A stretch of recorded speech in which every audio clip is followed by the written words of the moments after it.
God's work among man is not hidden from man, and should be known by all of those who worship God.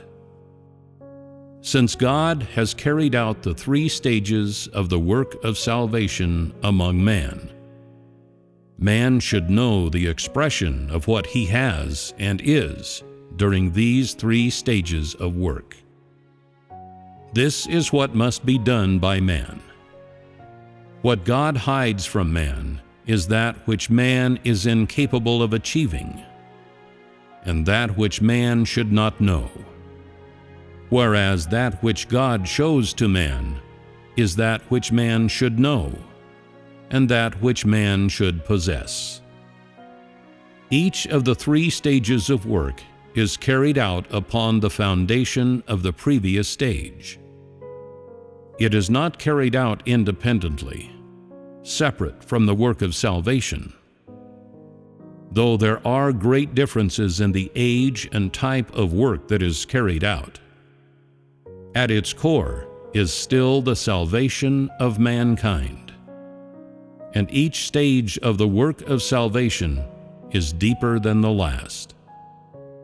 Each stage of work continues on from the foundation of the last, which is not abolished. In this way, in His work that is always new and never old, God is constantly expressing an aspect of His disposition that has never before been expressed to man, and is always revealing to man His new work and His new being. And even though the religious old guard does its utmost to resist this and openly opposes it, God always does the new work that He intends to do. His work is always changing, and because of this, it is always encountering the opposition of man. So too is His disposition always changing, as are the age and recipients of His work. Furthermore, He is always doing work that has never been done before, even carrying out work that appears to man to be in contradiction to the work done before, to run counter to it. Man is only able to accept one kind of work, or one way of practice. It is difficult for man to accept work, or ways of practice, that are at odds with them, or higher than them. But the Holy Spirit is always doing new work. And so there appear group after group of religious experts that oppose the new work of God. These people have become experts precisely because man has no knowledge of how God is always new and never old, and has no knowledge of the principles of God's work, and what's more, has no knowledge of the many ways in which God saves man. As such, man is utterly unable to tell if it is work that comes from the Holy Spirit, and if it is the work of God Himself. Many people cling to an attitude in which, if it corresponds with the words that came before, then they accept it. And if there are differences with the work of before, then they oppose and reject it. Today, do you all not abide by such principles? The 3 stages of the work of salvation have not had any great effect on you. And there are those who believe that the 2 previous stages of work are a burden that is simply unnecessary to know.